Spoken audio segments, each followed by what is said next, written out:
Glória a Deus. Você que já está no seu lugar, abre sua Bíblia em João 5. Aleluia. João 5, nós vamos ler a partir do versículo 3, uma passagem bem conhecida. Diz assim a palavra do Senhor: perto das entradas estavam deitados muitos doentes, cegos, aleijados e paralíticos. Esperavam o movimento da água, porque de vez em quando um anjo do Senhor descia e agitava a água. O primeiro doente que entrava no tanque, depois disso, sarava de qualquer doença. Entre eles havia um homem que era doente fazia 38 anos. Jesus viu o homem deitado e perguntou: você quer ser curado? Ele respondeu: Senhor, não tem ninguém para me pôr no tanque quando a água se mexe, só até aqui. Você lendo depois em sua casa, esse homem foi curado. Mas o que me chama a atenção nesse texto é que esse homem estava 38 anos enfermo, e 38 anos ele estava ali naquele mesmo lugar esperando a ação de alguém. Então quando ele fala que, Senhor, não tinha ninguém para me colocar no tanque, eu coloco no nosso mundo atual de hoje, tem pessoas às vezes presas no vício, pessoas presas no pecado há mais de anos, e a gente como colocamos a frase aqui, o slogan da nossa igreja do ano de 2021, se queremos ser a resposta, como nós estamos fazendo com as pessoas lá fora? Às vezes tem pessoas que estão afastadas, pessoas que estão de depressão, pessoas que estão sofrendo angústias terríveis, mas a Bíblia também fala que a natureza, ela clama para o despertar dos filhos de Deus. Então para que nós possamos ser a resposta, ainda esse ano, faça uma retrospectiva na sua vida. Será que você trouxe pessoas a Cristo? Será que você, através da palavra do Senhor, através do Evangelho, você trouxe pessoas, libertou pessoas através de um vício terrível, através de uma depressão? Esse homem estava ali 38 anos, ele esperou ali uma vida de Jesus ali passar. Mas ainda, meu irmão, Jesus não vai passar aqui de corpo presente nas ruas, mas ele espera a manifestação dos filhos deles. Quantos são filhos de Deus aqui nessa manhã?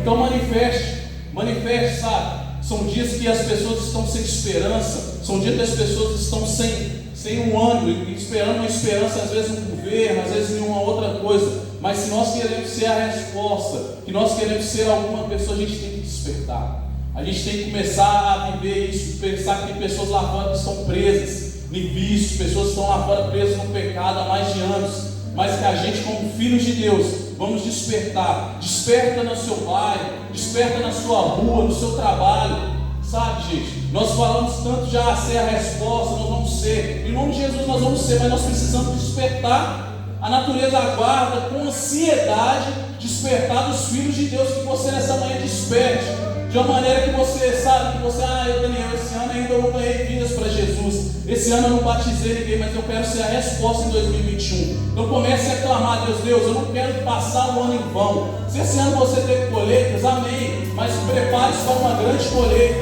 que você vai ser a resposta. Esse homem estava ali 38 anos, ele esperou Jesus passar. Mas igual eu falei, Jesus não vai passar de corpo presente, mas os filhos de Deus estão aqui. Nós somos embaixadores de Cristo aqui na terra. Então nós precisamos despertar para que pessoas sejam salvas através do Evangelho. A fé vem pelo ouvir. Então que a gente fale de Deus no nosso trabalho, na padaria, aonde que nós estivermos, nós vamos falar de Deus. Nós vamos falar de Deus, levantar uma bandeira do Evangelho e falar: Deus, aqui estão os seus filhos, aqui estão as respostas. E a resposta não vai ser você, vai ser Deus operando através de você, e você ganhando vidas, ganhando almas. Porque o interessante é que esse homem estava preso, esse homem estava enfermo, mas Jesus passou e ele foi curado.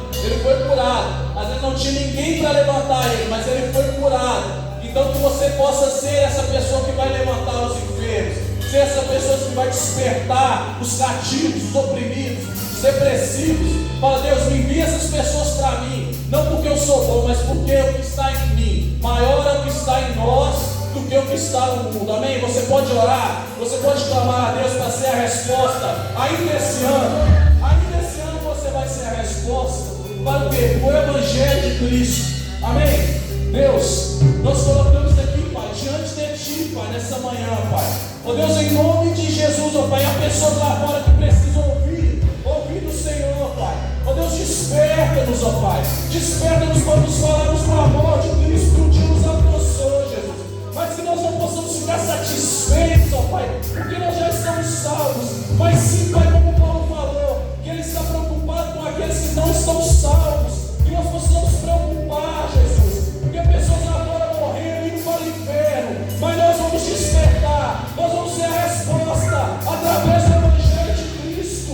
Ainda esse ano, nós vamos clamar em nome de Jesus, nossa família, nosso bairro, nossa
sua volta. Nós te desejamos, nós te desejamos.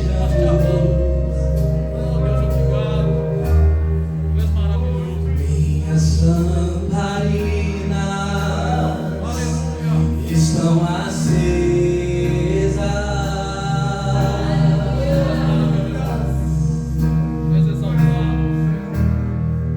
Só estou esperando o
casa.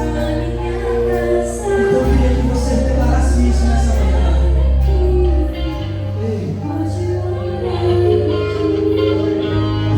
Fogo nos olhos, eu não imaginava que era lindo assim. Esse na nossa adoração, meu noivo esperado.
Bom dia, irmãos, graça e paz, amém?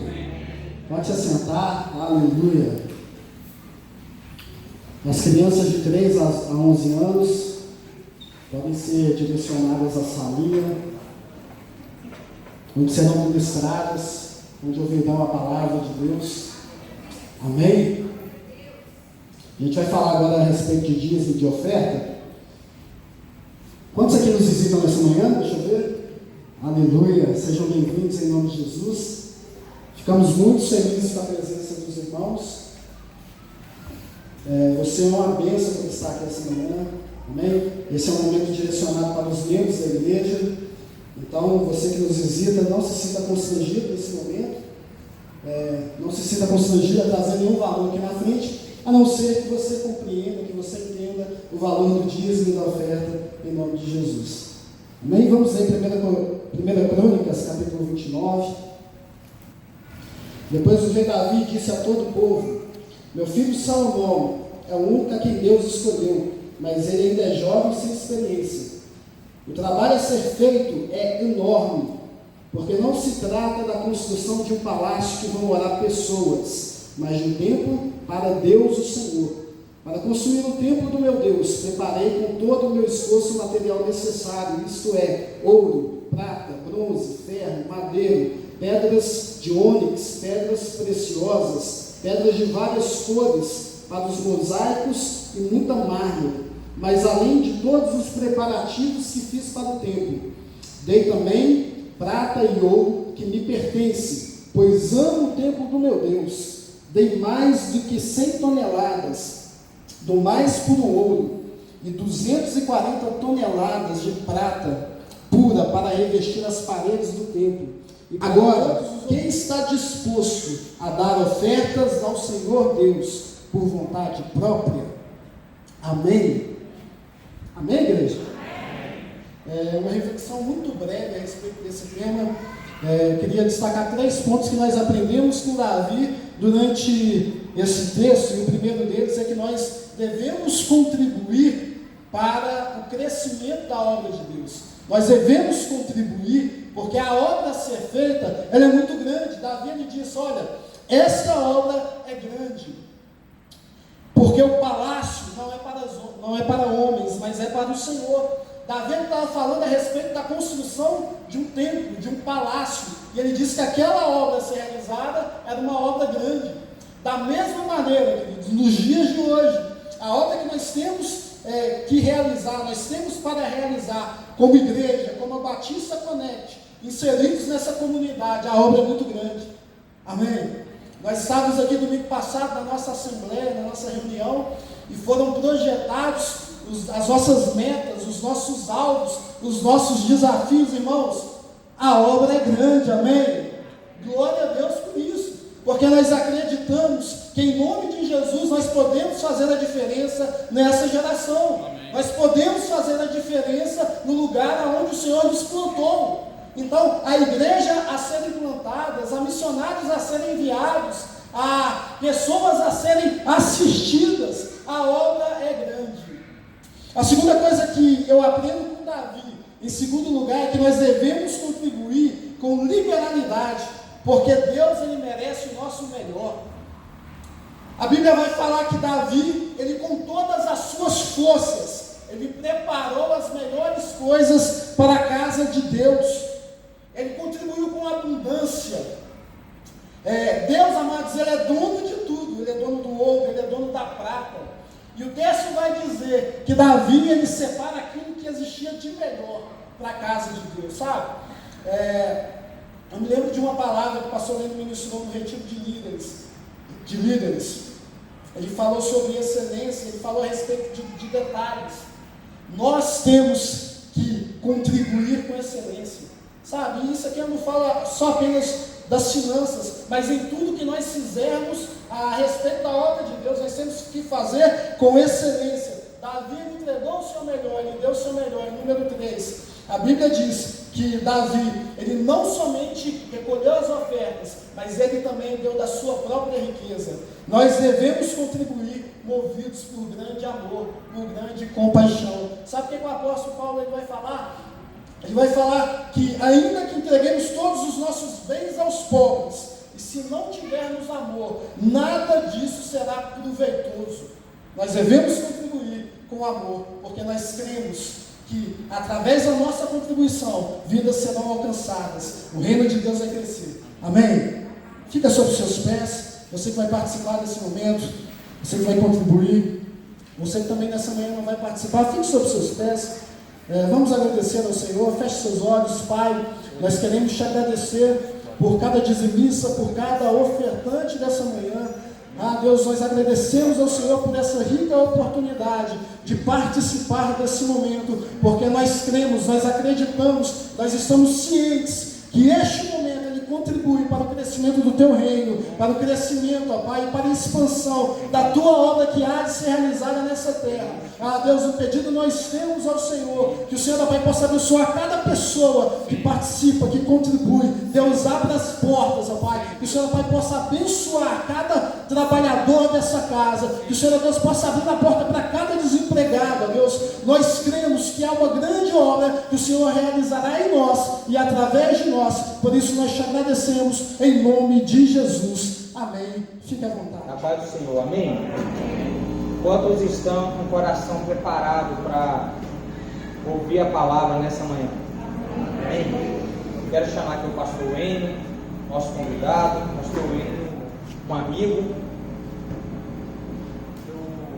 Eu li um livro, não tem muito tempo, eu li um livro, esse livro diz que o reino de Deus é um reino de amigos. Eu acredito muito nisso. O reino de Deus é composto por amigos. Hoje o pastor não tem medo do diabo, ele não tem medo de perseguição. O pastor hoje tem medo de outro pastor. Pastores hoje vivem em concorrência, igrejas viraram concorrentes uma das outras, e nós não temos essa identidade. O pastor Enio também não. Uma igreja próxima da nossa, e nós entendemos que nós estamos trabalhando, lutando para a expansão do mesmo reino. Então, um amigo, gostaria que você o recebesse como nosso amigo. Creio que nós seremos muito abençoados nessa manhã em nome de Jesus. Amém? Pastor, fica à vontade.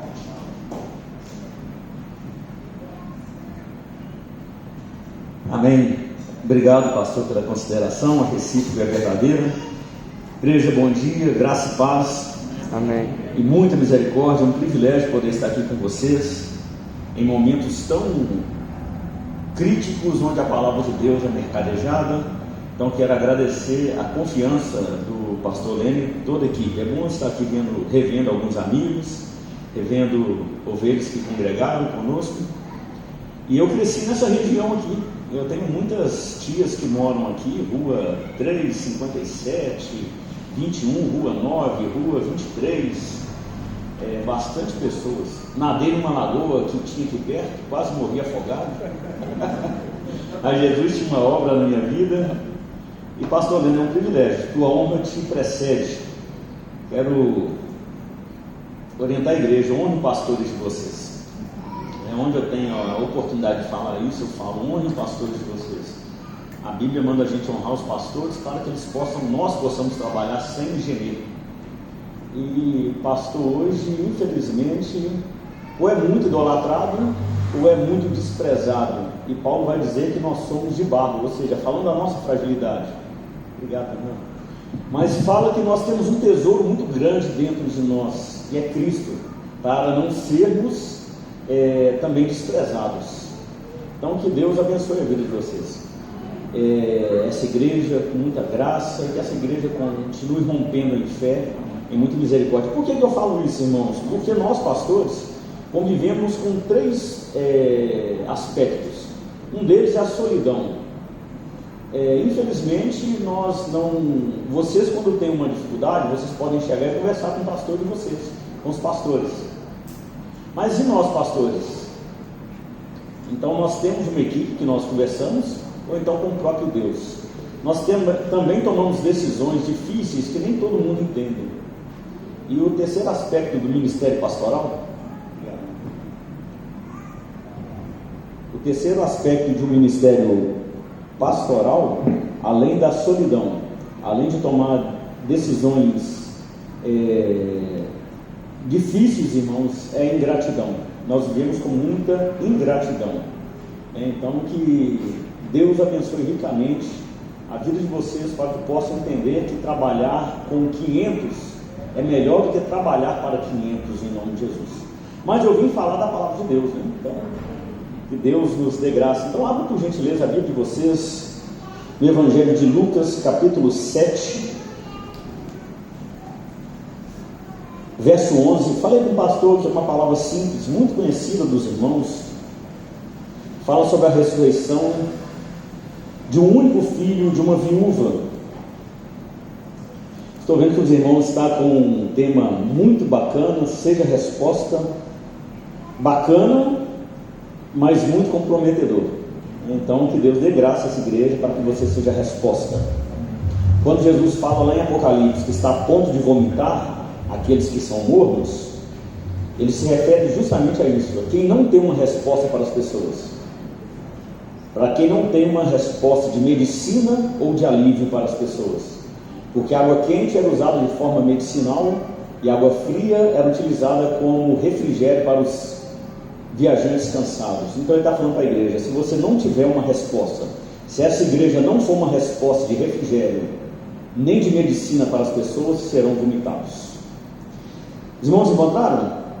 Está escrito assim: em dia subsequente, dirigia-se Jesus a uma cidade chamada Naim, e iam com ele os seus discípulos e numerosa multidão.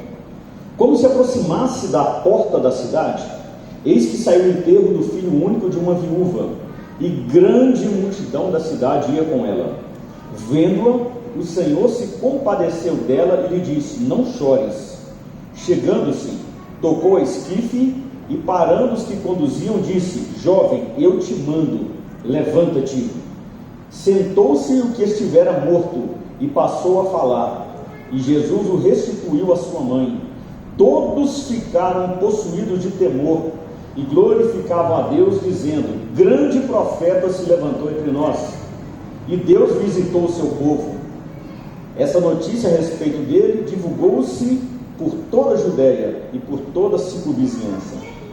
Deus, nós lemos a Tua palavra e pedimos que ela seja aplicada de forma produtiva em nossos corações. Nós queremos ouvir o que o Senhor tem para nós, não o que nós desejamos, mas o que o Senhor tem para nós nessa manhã, de forma coletiva e de forma individual, que nós pedimos em nome de Jesus Cristo. Amém. Irmãos, quando nós lemos esse texto, automaticamente nós lembramos do Antigo Testamento. O sonho de toda mulher hebreia, quando nós lemos o Antigo Testamento, era de constituir uma família, era de ser mãe e de ter, no mínimo, pelo menos 10 filhos, porque 10 era o número da plenitude, o número da perfeição. Então toda hebreia, toda mulher sonhava em ter muitos filhos, e principalmente se o primeiro fosse um varão, o primogênito fosse um homem. Havia esse desejo, era uma sociedade patriarcal, então esse desejo permeava o coração das mulheres. Então nós podemos olhar e ver, perceber que a narrativa do texto diz que essa mulher foi bem sucedida. A despeito de morar numa cidade ignóbil, distante, uma cidade que não era assistida socialmente pela política pública na época, esta mulher foi bem sucedida, ela conseguiu o sonho hebreu, ela se casou, teve apenas um filho, mas ela conseguiu o sonho dela. A esperança dela era de ver o seu filho crescendo, sendo bem sucedido. Só que agora nós estamos vendo o texto já narra que essa mulher era viúva, ou seja, seu marido morreu. Mas o sonho continuava, a esperança continuava. O hebreu, ele sonhava e esperava que o filho crescesse de forma que o pai estivesse presente através do filho. Só que agora essa criança morre, esse jovem morre. Ou seja, a esperança dela morreu também. Então, quando a última esperança morre? É o tema dessa manhã. Jesus continua sendo a nossa resposta. Então, talvez nessa manhã você está aqui, sorrindo por fora, mas por dentro do seu coração está em frangalhos, em pedaços tão pequenos que pode passar um buraco no fundo de uma agulha. Mas eu também quero dizer que quando Jesus entra em cena, algo extraordinário acontece, irmãos. Irmãos, eu tenho uma plena convicção que Jesus está aqui hoje, tão grande. Vários motivos. A Bíblia diz que onde tiver 2 ou 3, Ele está presente. Então foi Ele que falou, irmãos. Ele está passeando aqui no nosso meio. Para alguns aqui Ele está dizendo assim no ouvido: não temas, eu te ajudo. Para outros Ele está dizendo: não terminou, eu não falei a palavra final ainda. Para outros Ele está dizendo: eu te ajudo, não chegou o fim da sua batalha. Então Jesus está passeando agora no nosso meio. Eu não tenho dúvida disso. E Apocalipse diz também que Ele tem na sua mão direita as 7 estrelas, e que Ele anda no meio dos 7 candeeiros de ouro. O candeeiro de ouro é a igreja, e Ele está passeando no nosso meio, recebendo a nossa adoração. Então, com isso eu quero dizer aqui alguns princípios desse texto. Esse texto é a 3ª vez que eu prego sobre ele lá na igreja, e aqui é a primeira.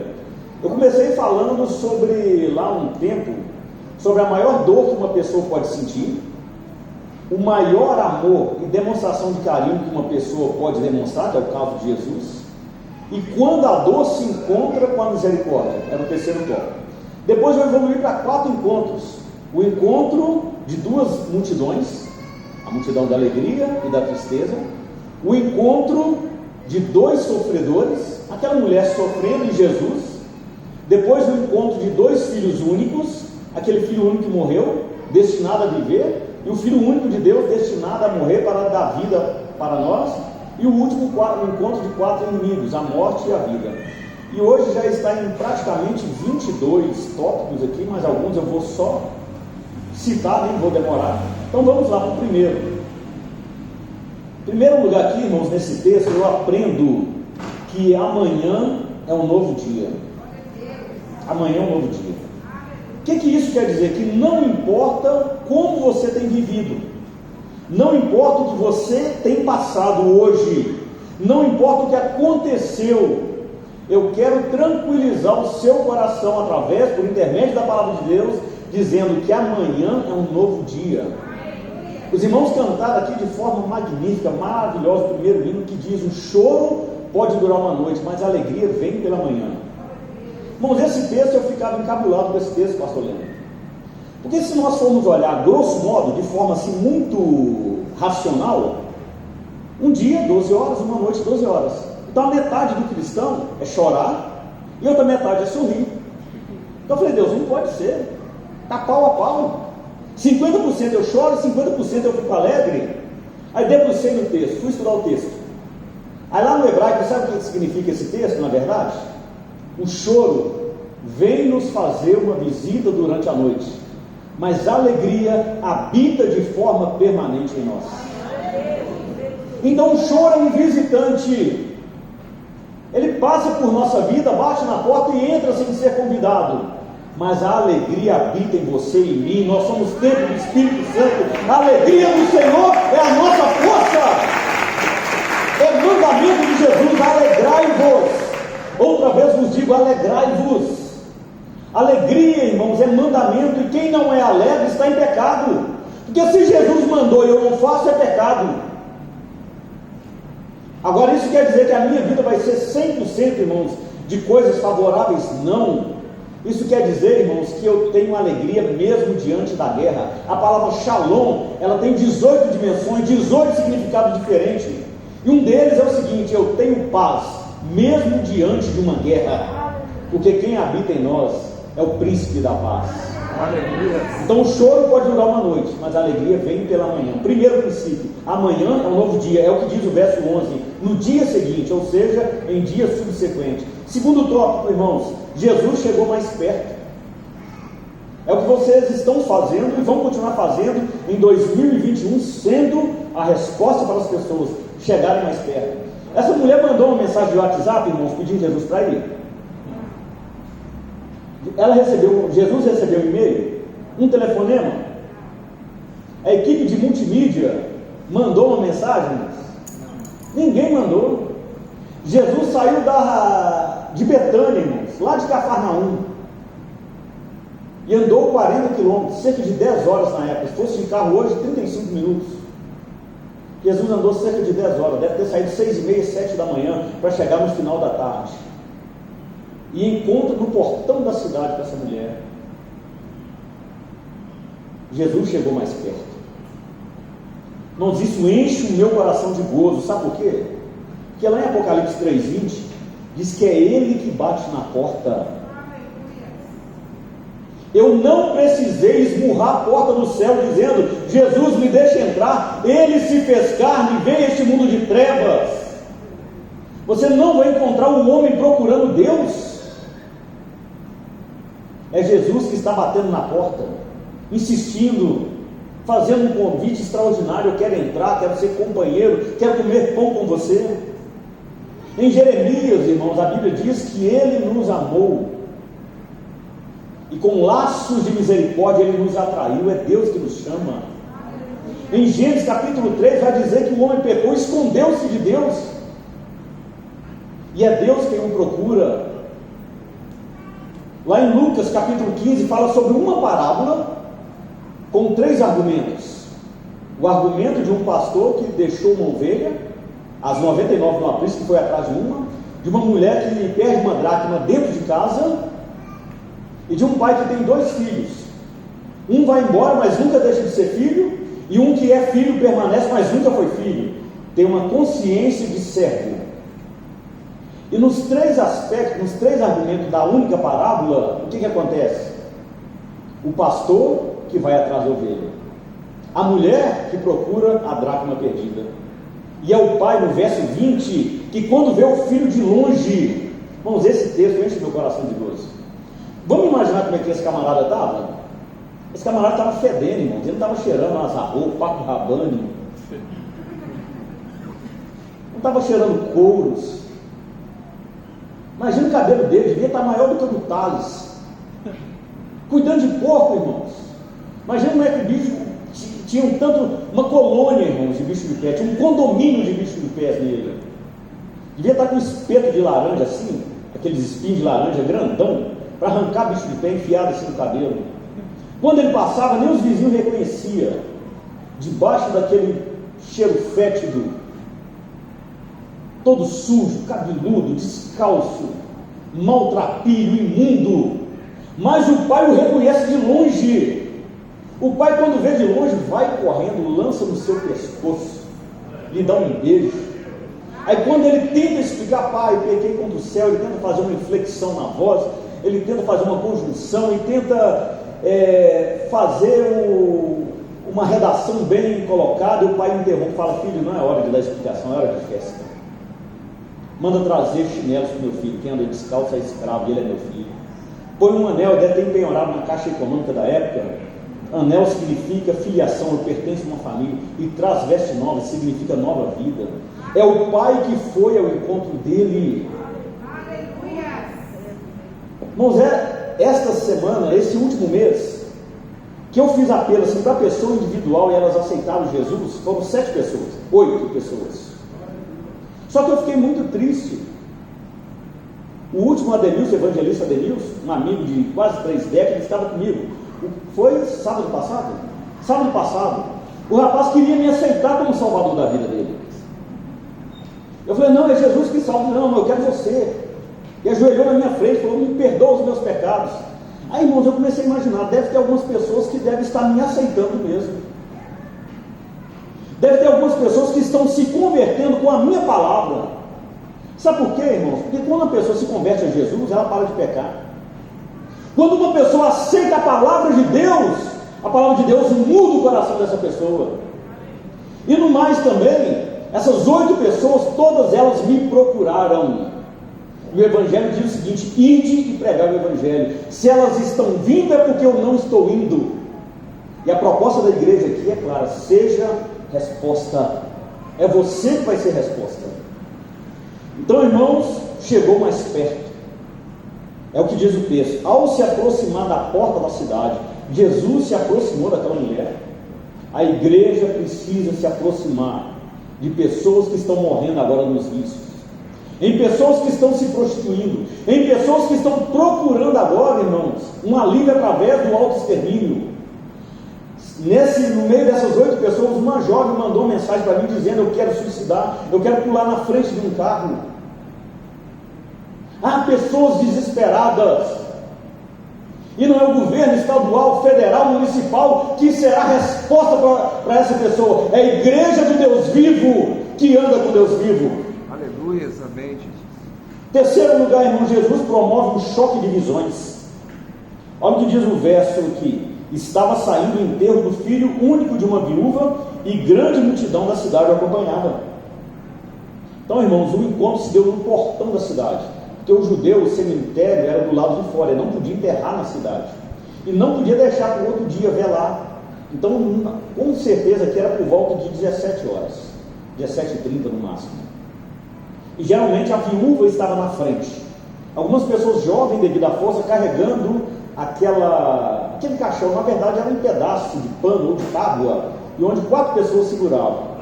E atrás iam as carpideiras, pessoas contratadas para chorar, mas no caso dessa mulher, eu acredito que eram amigos da cidade, porque era uma cidade pequena, e ela não tinha dinheiro. Então essa era a multidão. E na multidão de Jesus, aquela alegria muito grande. Jesus iniciando o ministério, esse é o primeiro milagre dos 35 que Jesus faz, que ressuscita uma pessoa.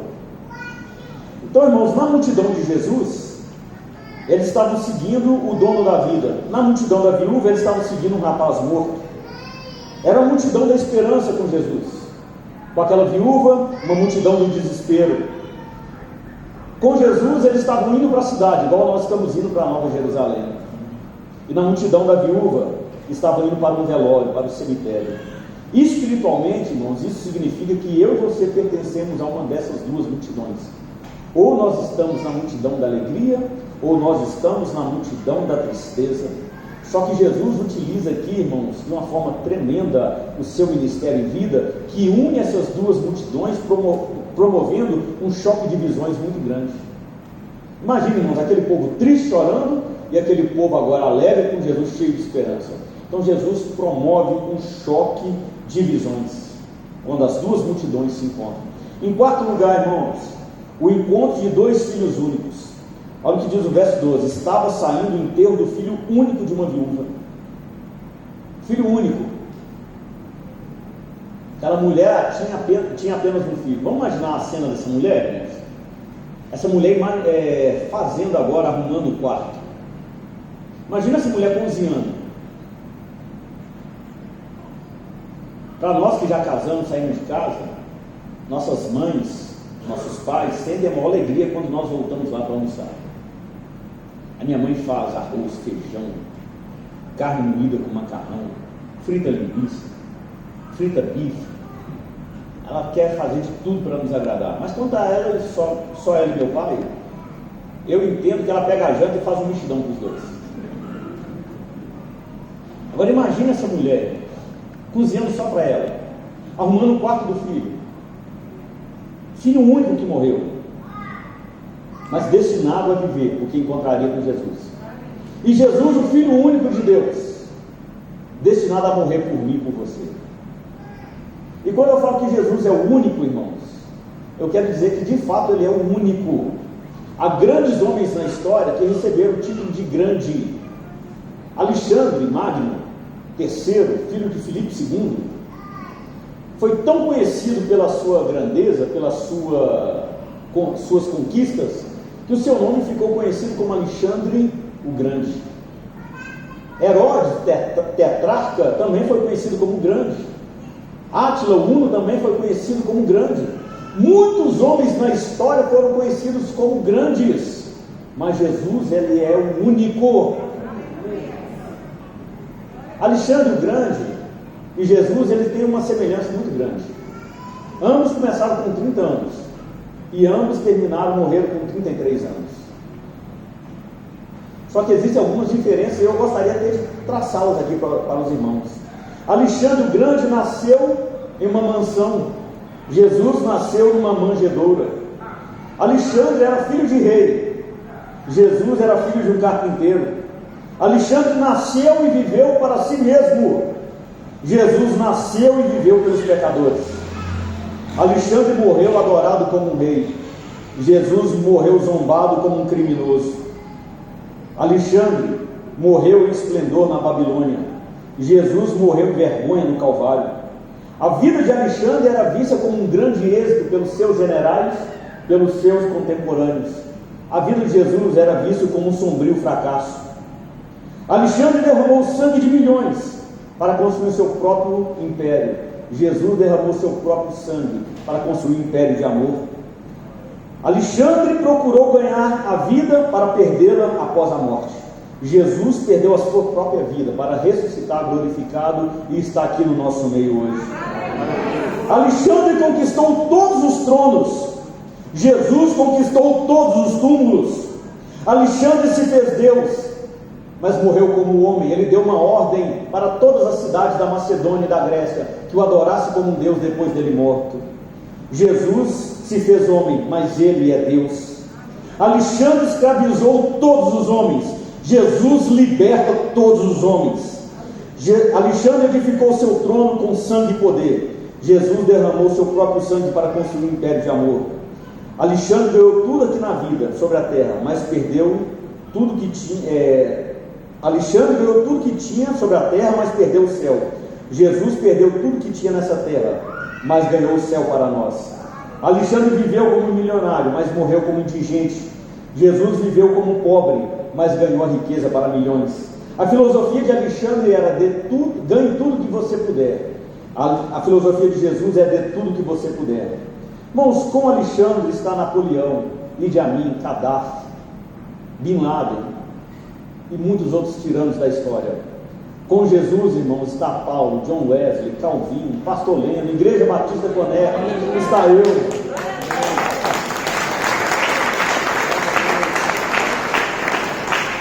A figura de Alexandre é uma figura esquecida, apagada, porque ele conquistou todas as coisas, porém perdeu a sua alma.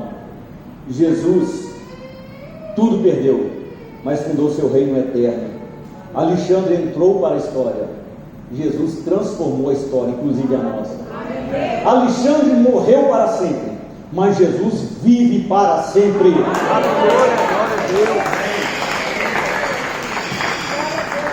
Então Alexandre era grande, mas Jesus é o único.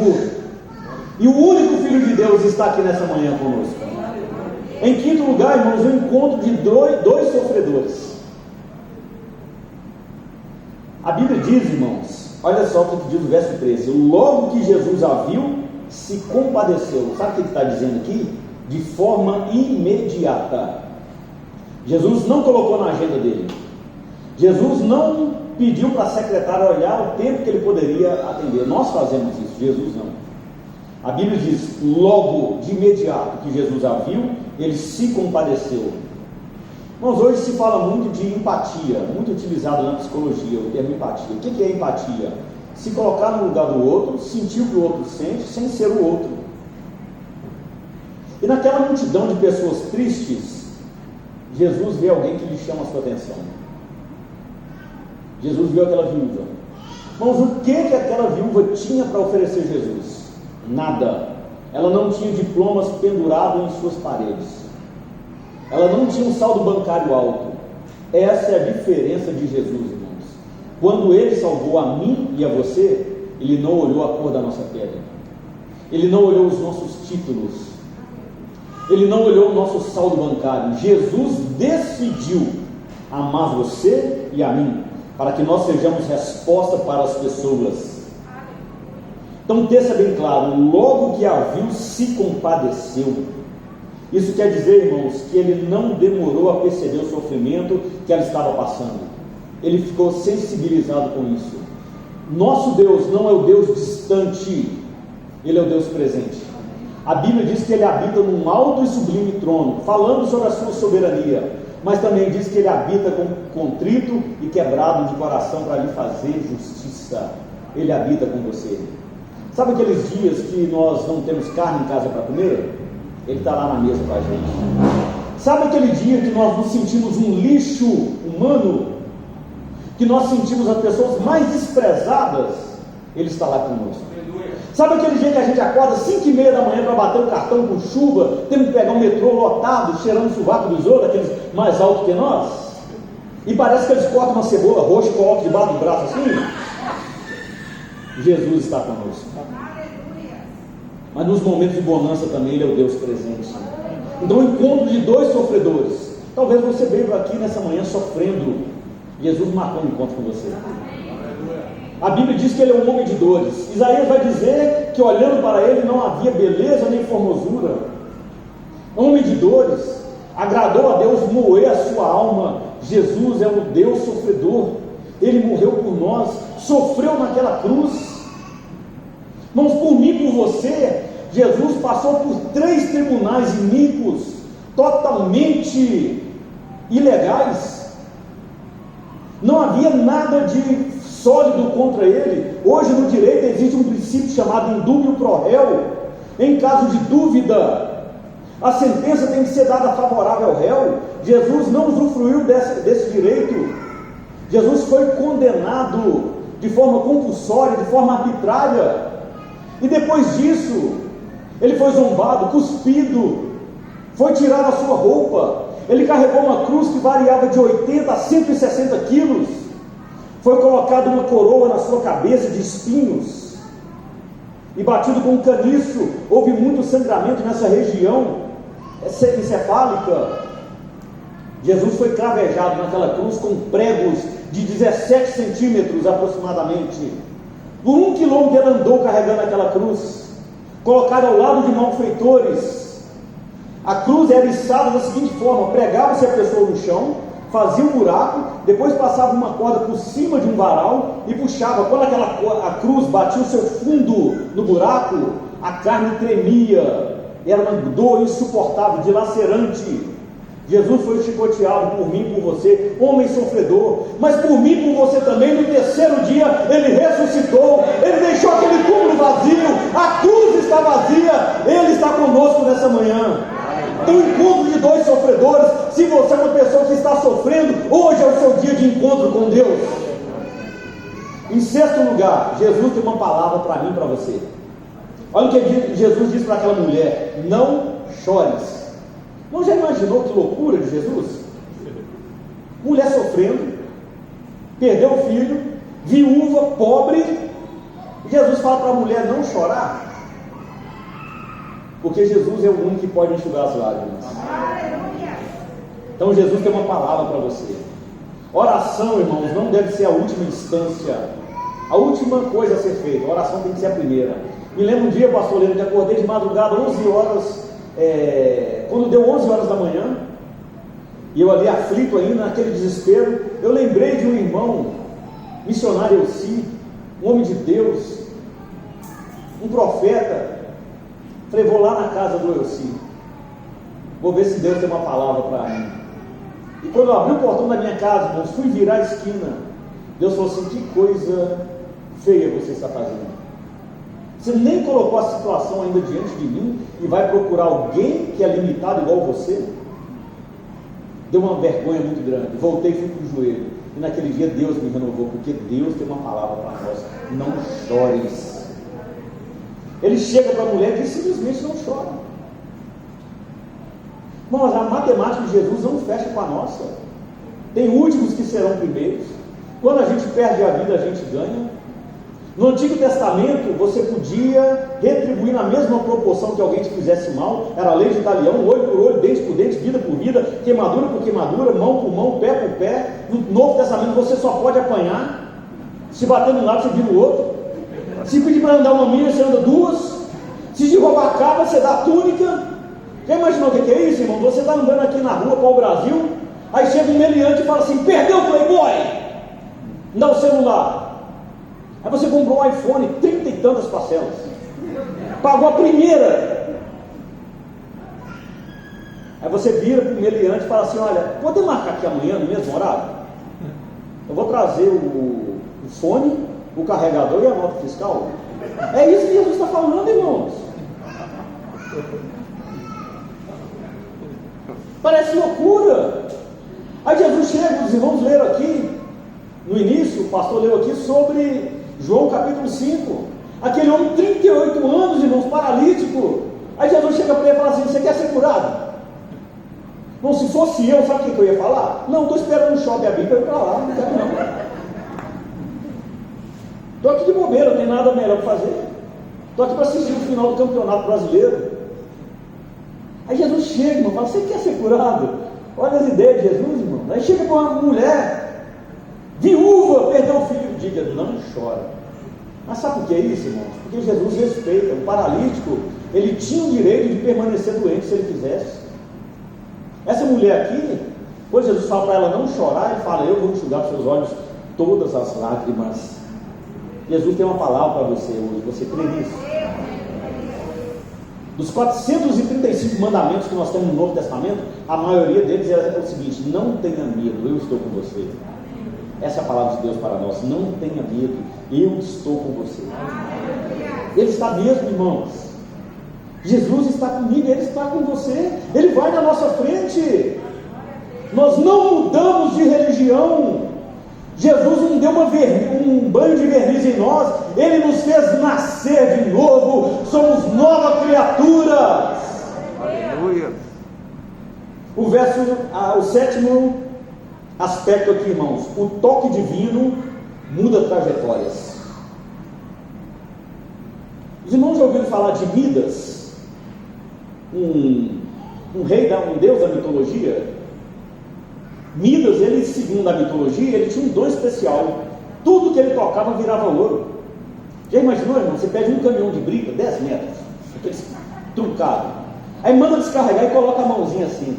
Aí você não tem um caminhão de briga, pedra quinaz, você tem agora um caminhão de ouro. Imaginou?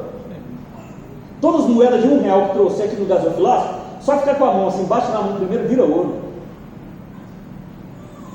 E esse deus mitológico, ele tinha um filho chamado Litocéres, que era considerado o cancelador de CPF, o ceifador das vidas. E muitos achavam, irmãos, que Midas tinha um toque como se fosse um dom único e maravilhoso. Imagina, irmão, se você pudesse tocar em tudo e virar ouro. Você podia ir lá nas Casas Bahia comprar aqueles guarda-roupa que com 2 dias de estrada, tocava nele, pronto, virou ouro, todo fundido. Ninguém ia precisar de dinheiro de uma oferta a mais, era só tocar para o púlpito de ouro. Mas esse toque, irmãos, era um toque da morte. Vamos imaginar que Midas voltasse de uma viagem, aí sua filha pequena esquecesse, fosse abraçar, que saudade, papai, pronto, morreu. A filha agora é uma estátua de ouro. Esquecesse e fosse segurar, a esposa fosse cair, fosse segurar a esposa, pronto, a esposa morreu. Porque o toque de Midas gerava morte, mas o toque de Jesus gera vida. Jesus chega, irmãos, toca naquele defunto. De forma cerimonial, a lei proibia tocar no defunto. Quem tocasse no defunto tinha que ficar 7 dias afastado do culto e do convívio social, porque ele estava impuro. Mas Jesus tinha plena convicção que ele não iria ficar impuro, que o toque dele gera vida. Então ele vai lá e toca naquele menino e diz: levanta-te. Aquela mulher do fluxo de sangue, ela entendeu que Jesus era puro também. Ela não podia tocar em ninguém, 12 anos sofrendo de hemorragia, e ela toca nas vestes de Jesus, e ela ficou curada. O toque de Jesus, irmãos, muda trajetórias. Quantos estão aqui nessa manhã que estavam chafurdados nas drogas, no alcoolismo, no pecado, no adultério, na mentira, e você ouviu uma palavra de Deus e Jesus tocou no seu coração, e você hoje é nova criatura e está sendo resposta para essa nação, porque o toque divino muda trajetórias. Como eu disse aqui, Midas tinha um filho, cancelador de CPF, que matava o Filho de Deus. Onde ele toca, ele não cancela o CPF, ele traz vida. 8º lugar, irmãos, Jesus pode parar o seu funeral. Vou passar de forma bem rápida aqui. O texto vai dizer que aqueles que carregavam aquela criança, aquele jovem, pararam. Quantos funerais existem em nossas vidas? Funeral no casamento, funeral no ministério, funeral na faculdade, na escola. Eu quero te dizer que Jesus tem poder para parar o seu funeral nessa manhã, tirar os seus sonhos da cova da impossibilidade e ressuscitar dentro de você uma esperança grandiosa. Em nono lugar, a última palavra é sempre de Jesus Cristo. Ele exclamou: jovem, eu te ordeno. Ele não pediu conselhos, ele simplesmente mandou: eu estou te mandando, levanta-te. Irmãos, para muitas pessoas, receber um diagnóstico de um médico é a sentença de morte. Mas eu quero te dizer nessa manhã, esse texto nos ensina que a última palavra de Jesus, ainda que a sua última esperança morreu, Jesus ainda é a sua resposta. Talvez você entrou aqui desacreditado de tudo, que não há mais solução. Aquela mulher pensava dessa forma. Ela estava indo enterrar o filho, não havia mais solução, nem para nenhum profeta, porque o profeta no Antigo Testamento e no Novo também, quando inicia aquela transição, a bênção de Deus passava por ele e atingia a pessoa. Então nem para nenhum profeta havia solução. Só que Jesus não é profeta, Jesus é o único Filho de Deus. Jesus não é simplesmente um profeta, ele tem um ministério profético, mas Jesus não é apenas um profeta, ele é o Filho de Deus encarnado, o Deus vivo que desceu dos céus. E a última palavra é sempre dele. Há 10 anos atrás, minha esposa participa do louvor, o Eka, quem a conhece, e ela começou a sentir uma ranhura na sua garganta. Então foi uma fonoaudióloga, onde fez um vídeo, e o vídeo que a especialista fez mostrava as pregas vocais dela sangrando e um nódulo. Então as cordas não vibravam, porque havia um nódulo que encostava no outro, estava causando aquela ranhura na garganta dela. Aí a médica fez os exames e constatou que era um pólipo andromitoso, e passou um remédio para ela para combater câncer. Ela chegou em casa, mostrou o remédio. Como eu trabalhei já em farmácia, eu conheci aquele remédio, fui para o banheiro chorar, e a médica decretou que ela nunca mais iria cantar. Depois que eu me recompus, saí do banheiro, falei: toma o remédio, mas a última palavra de Deus, vamos orar. E ali começamos a orar. Uma semana depois ela tinha que repetir o exame, fazer o vídeo novamente. Quando a videolaparoscopia começou, aquela sonda com a câmera foi introjetada na sua garganta. Segundos depois a médica começou a pular dentro do consultório, uma ímpia, dizendo: glórias a Deus, eu nunca vi isso na minha vida. A médica disse que as pregas vocais dela estavam como de uma criança recém-nascida, límpidas, branquinhas, quase transparentes, que não eram as mesmas pregas vocais. Sabe por quê? Porque é a última palavra de Jesus. A última palavra de Jesus.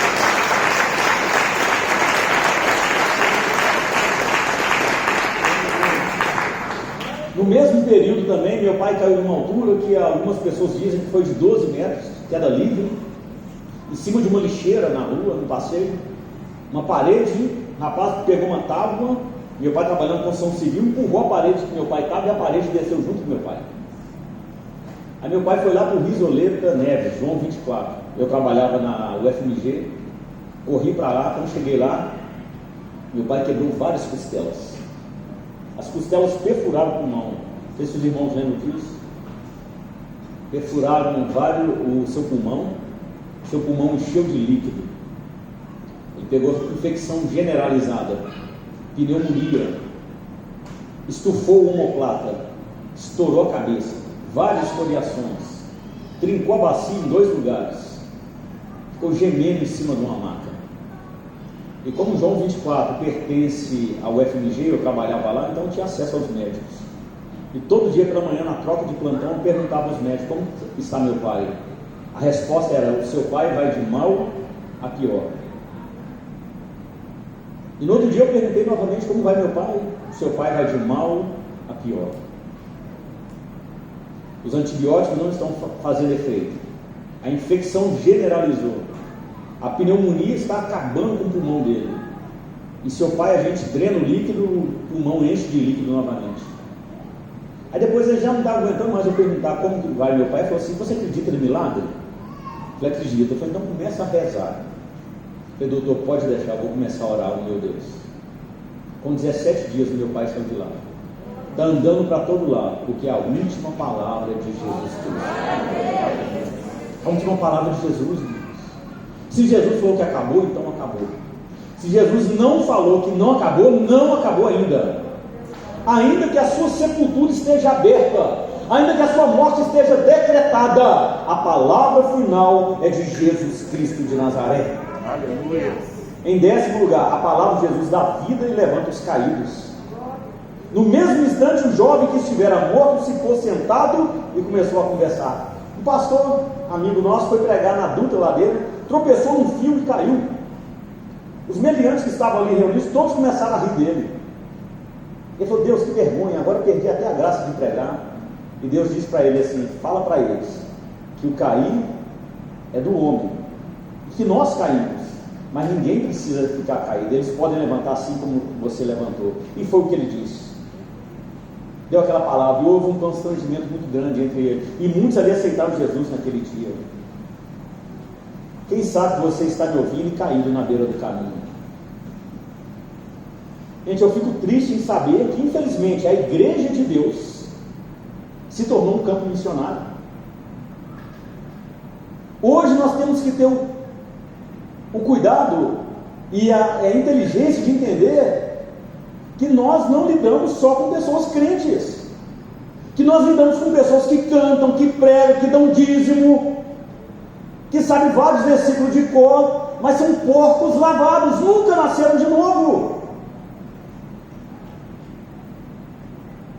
Lucas 15, que eu citei aqui, fala daquela mulher que perdeu a moeda dentro de casa. Estava perdida dentro da casa dela. Deus tem um tanto de gente perdida dentro da casa dele. Tem duas turmas na Bíblia que me assustam demais. São aquelas que trabalham para Deus e não conhecem Deus, e aquelas que trabalham para Deus e Deus não as conhece. A Bíblia fala sobre Samuel. Samuel cresceu no templo, irmão, sabia tudo de trocar azeite, lamparina. Samuel sabia tudo de igreja. E de repente ele ouve uma voz: Samuel. Ele vai lá nele. Ele falou: rapaz, vai dormir, amanhã tem um encontro com a mocidade, tem aconselhamento, eu estou cansado, vai dormir. Samuel foi dormir. Ele ouve a voz de novo, vai lá no profeta Eli novamente. Ele fala: vai dormir, rapaz, não te chamei não. Aí na terceira vez o profeta entendeu: isso é Deus me chamando. Aí ele disse para Samuel: quando você ouvir a voz, fala assim com a voz, fala que o teu servo ouve. Sabia tudo de igreja, irmãos. Sabia tudo de cantor cristão, de harpa cristã, de inário. Sabia tudo de vestes sacerdotais. Sabia tudo de templo, mas não conhecia Deus. Infelizmente, há muitas pessoas que conhecem a Bíblia de cor salteado, mas não obedecem. Eu li num livro uma vez que Martinho Lutero estava ouvindo uma pregação, a justificação pela fé. E ele foi o texto que o converteu: o justo viverá pela fé. Então ele foi se aproximando daquela mensagem. E quando ele chegou, quem estava pregando? O diabo. Aí ele ficou perplexo, falou: eu não estou entendendo nada. Ele falou: Lutero, o que você está entendendo? Ele falou: você pregando? Ele falou: o que tem? Não posso pregar? Ele falou: pode. Mas você falando a verdade? Aí o diabo disse assim para o Lutero: Lutero, vou te ensinar uma coisa. A maior mentira é o conhecimento da verdade sem a prática. Então, irmãos, tem muitas pessoas na igreja que conhecem a verdade, mas não praticam a verdade. Marcos capítulo 1 fala até de uma oração de um demônio, irmãos. O camarada, o demônio lá, fala para Jesus, possesso de um lunático possesso. Ele fala assim: filho do Deus vivo, vieste nos atormentar? Eu bem sei quem tu és. Então aquele demônio conhecia Jesus, se refere a Jesus de forma teológica. Ele fala com Jesus, se a oração é falar com Jesus, aquele diabo estava falando. O texto vai dizer que imediatamente ele obedeceu a voz de Jesus. Então olha só, irmãos, um demônio fala com Jesus, obedece a Jesus, sabe quem ele é e se refere a ele com títulos teológicos, mas é demônio. E a outra turma que me assusta, que eu falei, é as que trabalham para Deus e Deus não as conhece. Em Mateus capítulo 7, a Bíblia diz, numa passagem que Jesus diz assim, para as pessoas que profetizaram, falaram em outras línguas, curaram, evangelizaram. Apartai-vos de mim, malditos, porque eu não vos conheço, nunca vos conheci. Inferno é isso, separação de Deus. Afastem de mim, porque eu não conheço vocês. Isso é inferno. Então, irmãos, a palavra de Jesus dá vida e levanta os caídos. Quem sabe você está caído nessa manhã? Jesus quer trazer vida no seu coração. Quem sabe você conhece alguém que está caído? Seja a resposta para essa pessoa. Vai lá e fala com ela que Jesus levanta. Que apesar dos pecados, Deus ainda a ama. 12º lugar, Deus pode restituir aquilo que tiraram de você. Diz o texto, e assim Jesus restituiu o jovem à sua mãe. Não sei se os irmãos já ouviram falar de Edmeia Williams, doutora Edmeia Williams, mulher de Deus,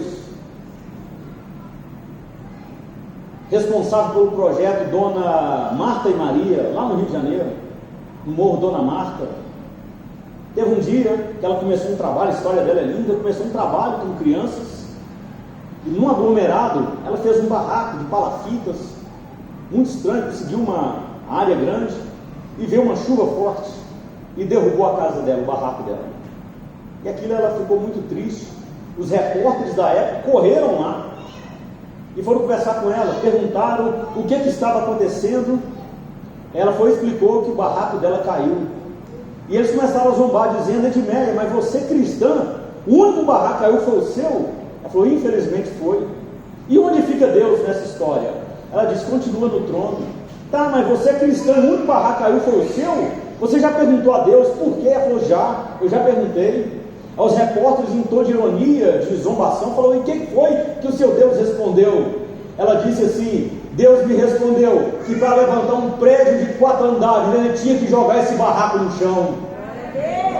Jesus pode restituir aquilo que levaram de nós. Não interessa nessa manhã o que a vida levou de você, o que o diabo levou. Eu quero te falar de um Deus que pode restituir a sua esperança, a sua fé, o seu amor, a sua alegria, o seu casamento, o seu ministério. 13º lugar, Jesus pode surpreender você e todos que estão ao seu redor. Diz o texto no verso 16: todos foram tomados de grande temor. Todos, irmãos. A palavra todos aqui em grego significa panta. Panta é uma expressão grega que significa o seguinte: nada fica de fora. Ou seja, a bênção foi completa. Se tivesse 239 pessoas, as 239 pessoas foram tomadas de pavor, de temor, diante da grande obra de Jesus. Todos, irmãos.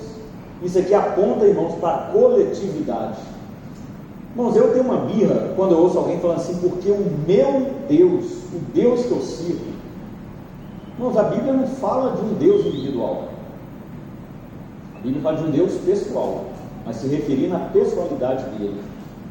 Como que diz lá a oração do Pai Nosso? Pai nosso que estás no céu, santificado seja o vosso nome, venha a nós o vosso reino, seja feita a tua vontade, assim na terra como no céu. O pão nosso a cada dia dá-nos hoje. Ele é o Deus da igreja. Tempo atrás eu estava almoçando com o Ariovaldo Ramos, e esse assunto surgiu, e eu perguntei para ele como que ficava o Salmo 23, o Senhor é o meu pastor. Ele falou assim: pastor, quando Davi diz que o Senhor é o meu pastor, ele está dizendo o seguinte: porque eu pertenço a um rebanho, e um rebanho tem um pastor, ele é o meu pastor. Mas a ideia de Davi aqui é coletividade, porque eu pertenço a um rebanho, e ele conduz ao rebanho águas tranquilas, eu sou conduzido também. Aqui está falando de pertencimento. Todos ficaram possuídos. Irmãos, isso aqui é muito importante. Igreja Batista Conecte Solimões, que todos, sem nenhuma exceção, sejam respostas para as pessoas, que ninguém fique de fora disso. E você começa a orar Deus, eu quero ser resposta, eu quero ser usado, eu não quero ficar de fora. Como disse o pastor aqui de forma muito prudente, não é uma disputa quem ganha mais, estamos trabalhando no mesmo reino, mas não fique de fora. O texto diz que todos foram tomados de grande temor. Irmãos, eu queria estar lá para ver isso, aquela multidão chorando, começar a saltar de alegria, Jesus arrancando aquele jovem das garras da morte e restituindo a sua mãe. E a Bíblia diz que eles começaram a louvar a Deus. Eu não vou entrar aqui na questão do que é louvar e adoração, mas louvor tem a ver pelo que Deus faz, e adoração significa prostrar os pés de um soberano, beijando-lhe os pés. Mas todos começaram a louvar, começaram a ser resposta de oração, porque começaram a proclamar. Não sabe o que é proclamação do Evangelho? Spurgeon vai dizer que proclamação do Evangelho, a pregação do Evangelho, é um mendigo dizer a outro mendigo onde ele achou pão.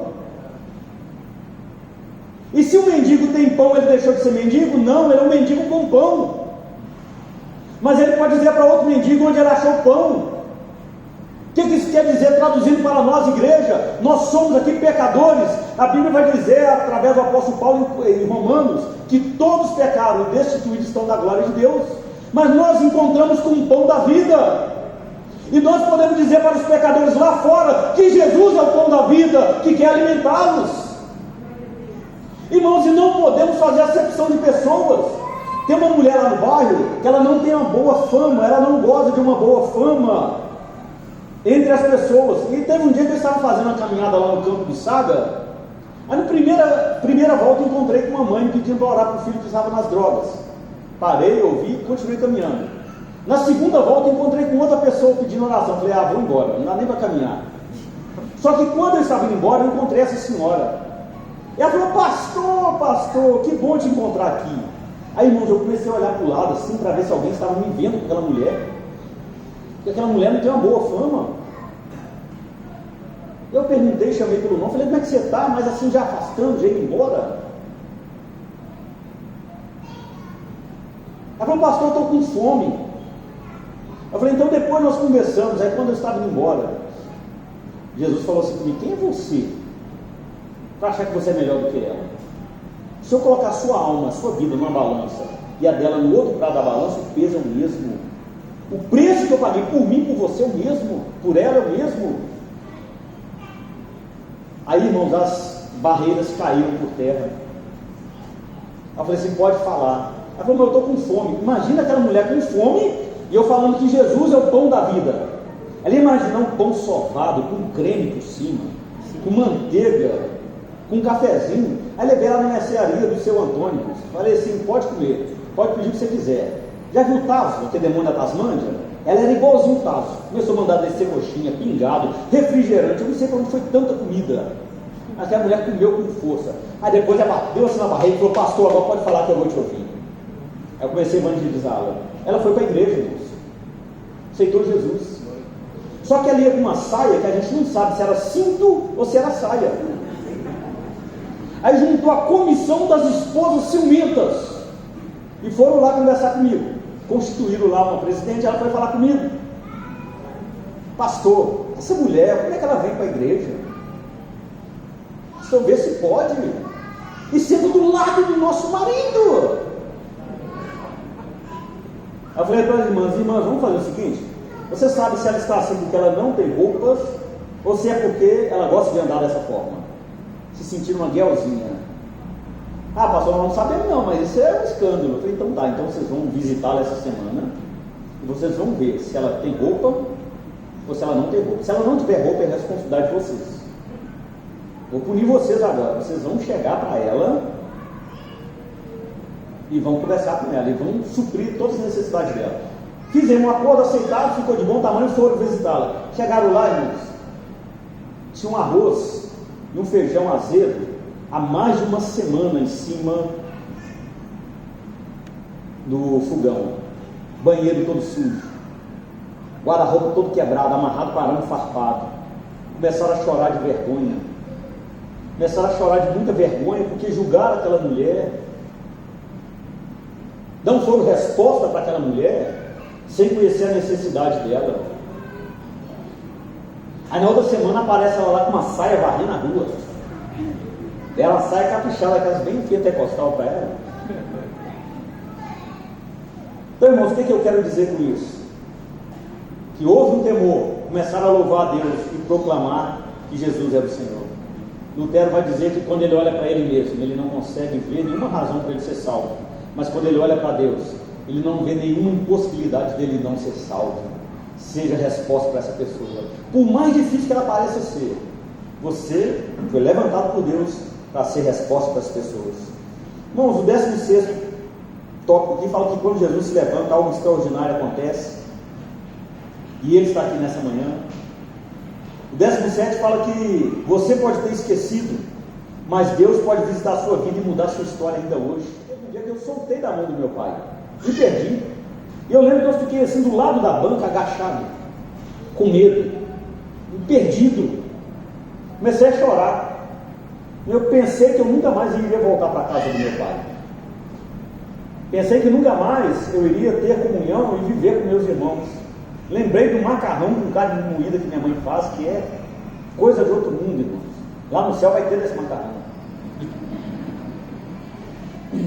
E comecei a chorar, irmãos. Literalmente, com 5, 6 anos de idade, eu achei que nunca mais eu voltaria para casa. Aí de repente eu ouvi aquela mão do meu pai, tem muito cabelo aqui, a mão do meu pai inconfundível, me pegou assim pela mão e disse: filho, vamos para casa. Um dos dias mais alegres da minha vida. Toda vez que eu conto, eu revivo aquele frio, aquela alegria que eu senti novamente. E eu lembro que eu segurei com as 2 mãos assim na mão do meu pai. Com as 2 mãos eu falei assim: eu não quero mais me perder do meu pai. E segurei com toda a força que eu tinha, porque eu não queria nunca mais soltar da mão do meu pai. Sabe o que aconteceu?